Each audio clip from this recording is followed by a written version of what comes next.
Hello, hello mga ka-Tagfam Vibes and Ventures! Welcome sa isang special flashback episode ng aming page. 3 years ago, when we had our very first camping experience, and we had this sa Triple P campsite at Norzagaray, Bulacan. Hindi namin na-vlog noon yung mga experience namin dito kasi kulang kami sa time and equipment.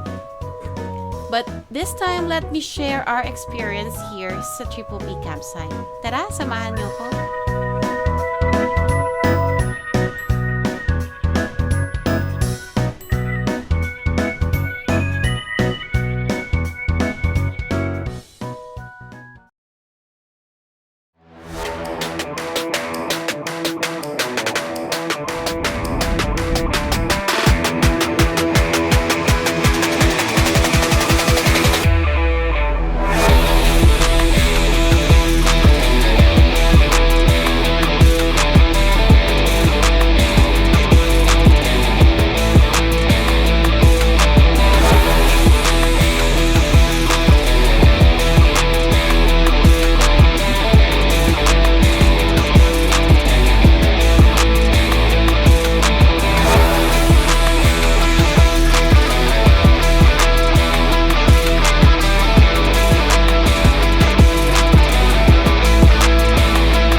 December 18 to 20, 2023 ang pinakaunang camping ng TagFam.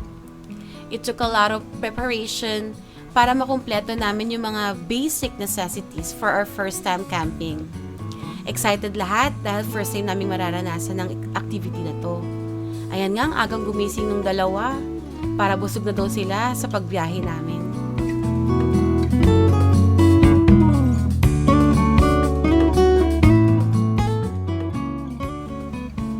At syempre, kasama sa paghahanda natin yung pagpapa-full tank ng kotse.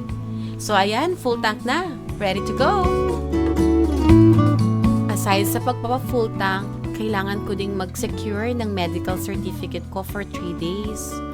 Kasi hindi ko sure kung okay ang signal doon sa campsite na pupuntahan namin. And syempre, masama rin talaga yung pakiramdam ko dyan. Don't judge me ah. So ayan nga, fast forward. On our way na tayo sa campsite. Medyo malubak yung daan, tapos okay ulit, tapos malubak ulit. And then suddenly may part dyan na pinatikil kami para singilin kami para sa environmental fee. Hindi naman siya sobrang mahal, parang 20 pesos per head. Ayan, yun. Para makatuloy ka doon sa pupuntahan mong campsite.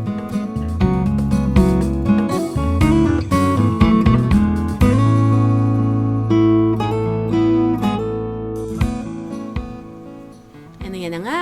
Welcome to Triple P campsite. Ayan, inassist na tayo ni Kuya para ituro sa atin yung pinakamagandang spot for car camping. Riverfront talaga siya. And sabi niya patag dito sa lugar na to and it's the perfect spot for us. So, check muna natin.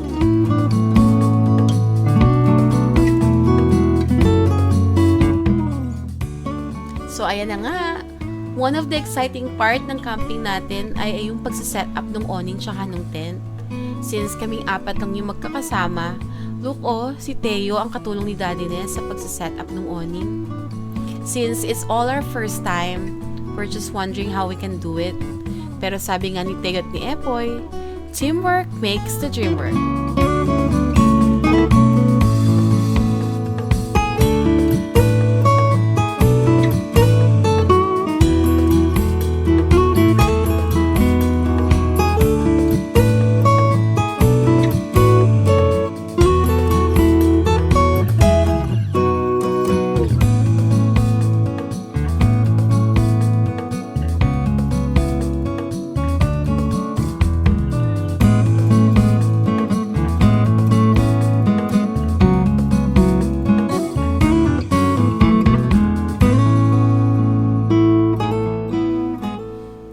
So, ayan na nga, after setting up, lunch break naman tayo. Hindi na kami nagluto dyan for lunch kasi may baon na kami na niluto ni Daddy na sa bahay. At yung dalawang little boss namin, no? Busy sila sa snacks at watching doon sa river. At ito na nga yung first night namin. Medyo challenging, di ba? Kasi since semi-raw camping ito, limited lang yung electricity supply nila. Walang ilaw sa gabi talaga. So, nagamit namin or na-utilize namin maigi yung power supply namin na baon. Okay, watch him. Tinapin.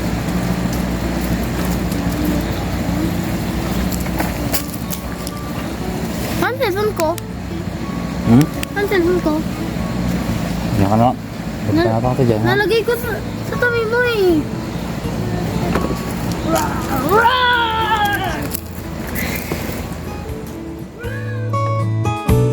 Good morning! Welcome to our second day here at the campsite. Naitawid naman natin yung gabi. Komportable kaming nakatulog. And we're very thankful sa mga dala naming camping gears and equipments.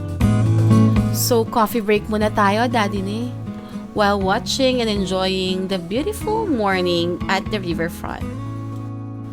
At alam nyo guys, 3 years ago, may pangarap na talaga akong maging vlogger. Ito nga, ang dami kong naipong vlogs, oh. Hindi ko lang na-post. Good morning! Sorry for my voice. Medyo bedroom voice today. So, it's our second day today here at Triple P Campsite, Norzagaray, Bulacan. So, this is our home for 3 days and 2 nights. Yan. So, at last, nagamit na natin yung hi, Daddy. Nagamit na natin yung ilang araw din, or ilang weeks din pinag-preparean to ni Daddy ne. Yan. So, we wanted to give our kids some memorable experience while bata pa sila. So yeah, we tried. So ayun nga, dahil feel ko yung first vlog ko sana, failed naman. Sadly, vlog ako ng vlog, wala palang audio yung mic ko. My gosh. Kaya hayaan nyo na lang ikwento ko sa inyo yung mga feeling kong sinasabi ko dyan.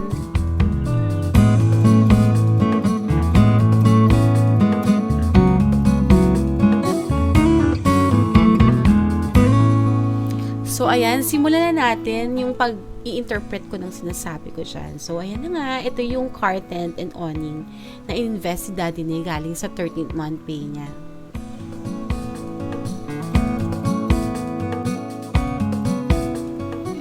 Ay, kapagod. Bilisan na nga natin. So, ayan, pakita ko sa inyo total lahat. Yan, ito yung upuan namin. Pakita ko kung paano kami uupo. At saka ito yung tubig namin dala, yung takure, yung kaldero, lahat. Everything dala natin para makaluto. Diba? Bongga. Ayan na. So, let's get back to normal. Ito na nga yung mga dala nating power station at mga pailaw ni Daddy.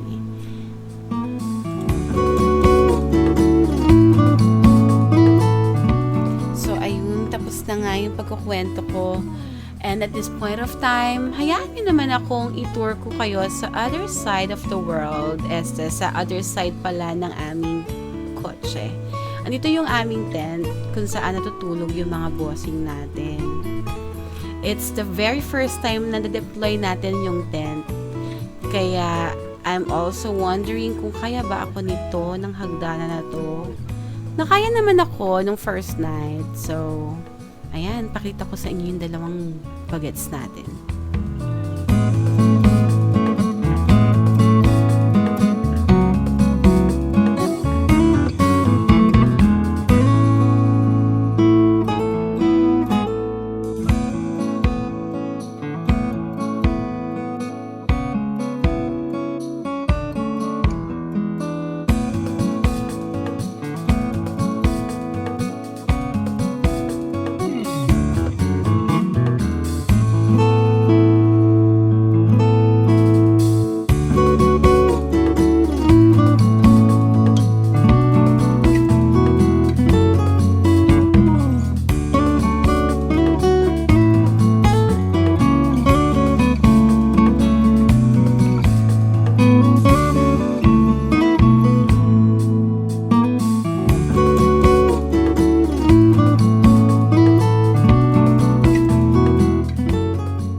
pagkagising ng mga bata, of course, lunchtime na ulit.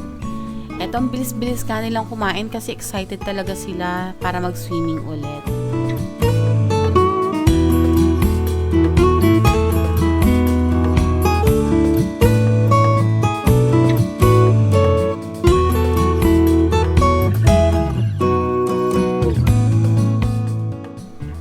And guess what, guys? For my second attempt of vlogging, successful na siya kasi may audio na. Tignan nyo, oh. Nagmamanya si Epo. Hi guys, day 2 for today. We'll be staying 3 days, 2 nights here. So kahapon hindi namin masyadong na-explore kasi hapon na tayo dumating, right? But today, we're gonna show you the other activities na pwede natin gawin dito, like the kayak.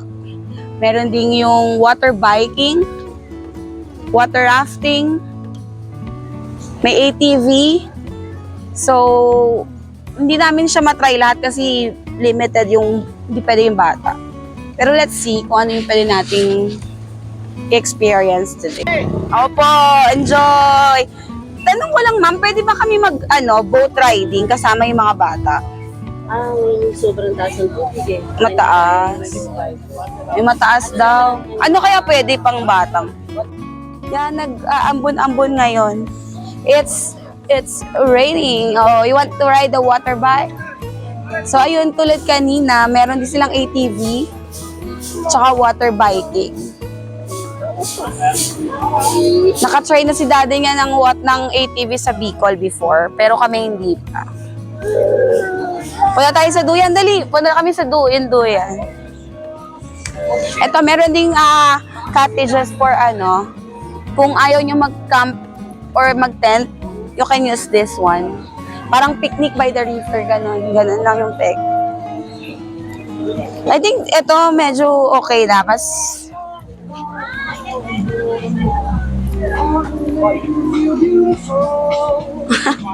Huli siya ng manok. May mga ilan-ilan na animals dito, mga pato, may mga manok. So yan, ito yung yung cottage nila for pang if you don't like or di mo feel mag-tent, ganyan. Yan si Epoy, bet niyang manghuli ng mga pato.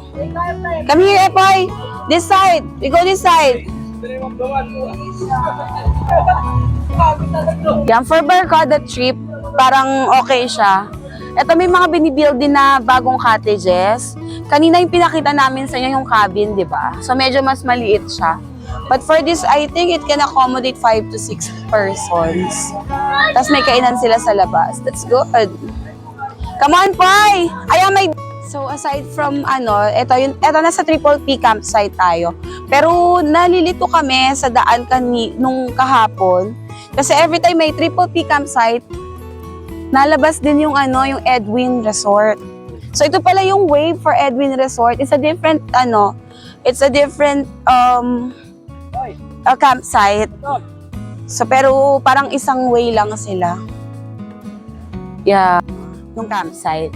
Parang mas accessible yung daan niya, mas patag, papunta sa river mismo. Pero I believe, compared doon sa pwesto namin, mas malalim dito. At mas strong yung waves niya. And yeah, most of the visitors are dito nagstay kasi nga may mga floating may mga floating cottages siya. Plus may duyan na parang ang lakas makatabing ilog ng di ba? Ng vibes. May duyan something. Di pa nga kami makaduyan kasi lagi may tao. And look at Epoy kung gaano katapang yan. Talagang hindi siya takot, no? Ganyan siya ka-adventurous. At ang laki, ang strong ng waves dito. Grabe. Wanna try here? Yan, tapos may mga cottages din dito sa side na to. Pero it's not advisable for us. Pakiramdam ko kasi parang takot ako mag-rafting mamaya.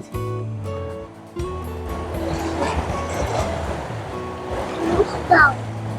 Who's duck, duck, duck? Mommy duck. Where's the duck? Uy, it's deep, oh, boy. Ma-appreciate mo yung lalim talaga nitong side na to kasi buka na pa lang, malalim na siya. Yun nga, compared sa side namin, ano siya, mas advisable doon kasi nga yung mga bata, pwedeng habang nagluluto kami sa tent, sa may tent side, nakakapagtampisaw yung mga bata. Compared here, nakakatakot, oh. Lakas ng alon. Ay, ng wave. It's strong. Oh, you see? Tapang ni Epoy, oh. Come here, this side. Want to go this side? No. It's deep, oh. Ayaw. Ayaw na ni Epoy. Pero ang lamig ng tubig, grabe. Try natin dun sa floating cottage. So, nandito kami ngayon sa floating cottage. Hindi sumama si Teo kasi gusto niya dun sa kalaro niya. But, si Epoy, oh, look at Epoy. He's actually enjoying the floating cottage. Takot siya. Ayan. Oh, come here. Ayaw. You can also have your meals here kasi meron siyang table. And it's kind of cool. Cute siya. Pero ewan ko walang nagstay kasi nga baka hindi appropriate sa lahat. Or it's kind of cool. Kahit na yung pag-akyat ko, di ba? Shocked ako. Alam mo, very relaxing yung place. Alam mo yung gusto mo lang ng gusto mo lang makarinig ng agos ng tubig. Makita mo yung mga alon-alon, ganon. Okay siya. It's a nice experience. Daddy si Epoy, di. Hoy, Hipoy!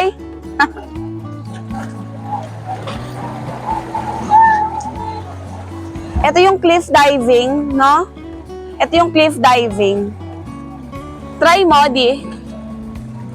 We don't wanna try it. Hindi ako marunong lumangoy talaga, so I really need a vest. Yan, we're on our way dito sa may swing side. Nakakita si Epoy ng swing. Let's try. And aside from that, meron ding parang tambayan dito na I don't know how you can call this.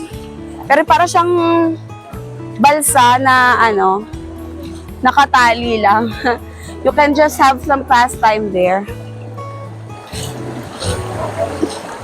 Let's try the swing.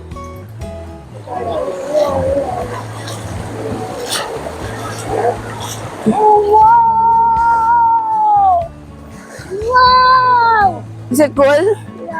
Want to go swing?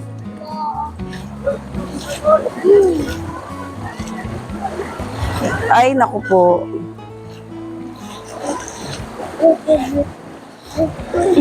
So, 2 piraso lang siya. First come, first serve. Pag talaga sinuswerte tayo, diba? So, ayan, ito lang yung swing. Parang made of, siya, gulong. Picturean lang natin. Go here. Oh, you look at this one, no? Meron din siyang, cottage beside talaga ng, talagang, sa tabi talaga siya ng ilog. Alam mo yung pagbaba mo, ilog agad, gano'n. It's cool. Tara, punta natin si Tim.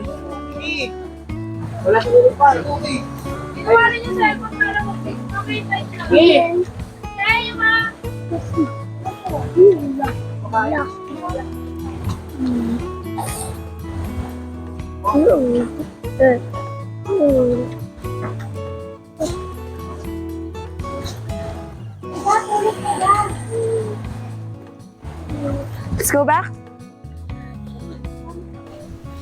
So I think na-tour ko na kayo ng bongga. Balik muna kami dito para mag-family bonding. Family time! In moments like this, time slows down. Walang gadgets, walang rush. Kami lang na pamilya. Ang saya. Come to the water where you will find peace. Take a step into the river. Get down on your knees. Come to the mountain while taking in the view. You will find that life is greater than you knew. When you go through the storm, I will hold you, keep you warm. When you stay in the night, I will shelter, I will fight, I will fight. Oh,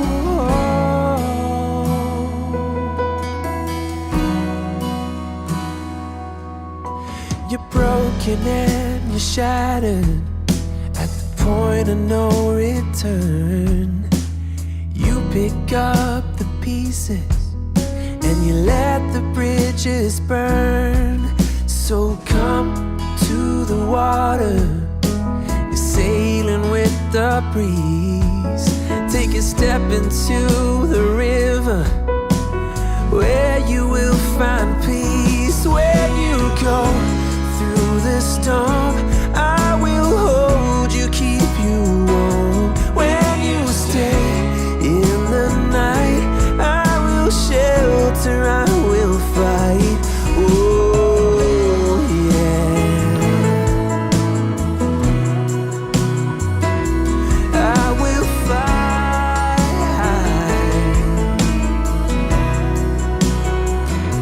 When you go through the storm, I will hold you, keep you warm. When you stay in the night, I will shelter, I will fight, I will fight.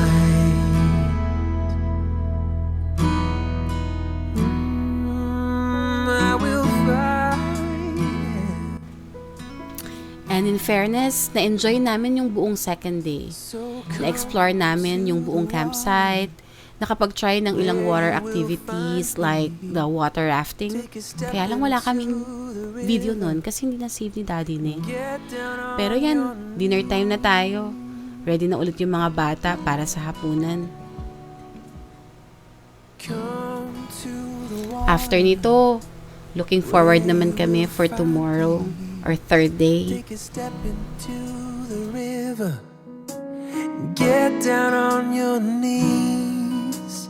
Come to the mountain while taking in the view. Good morning ulit! So, third day na tayo, our last day. In a bit, uuwi na rin tayo. Pero syempre, habang nag-aayos kami or nagpa-pack up ng mga gamit, nag-request yung mga batuta na gusto nila ulit mag-swim. Pagbigyan, syempre, huling hirit. In the night, I will shelter, I will fight, I will fight. Ayan, so after nila mag-swimming, we had our lunch at unti-unti na rin kami nagpe-prepare para mag-pack up. You're broken and you're shattered at the point of no return. You pick up the pieces and you let the bridges burn. So come to the water. Sa unang camping na to, natutunan namin na kahit limited ang resources, sulit ang experience.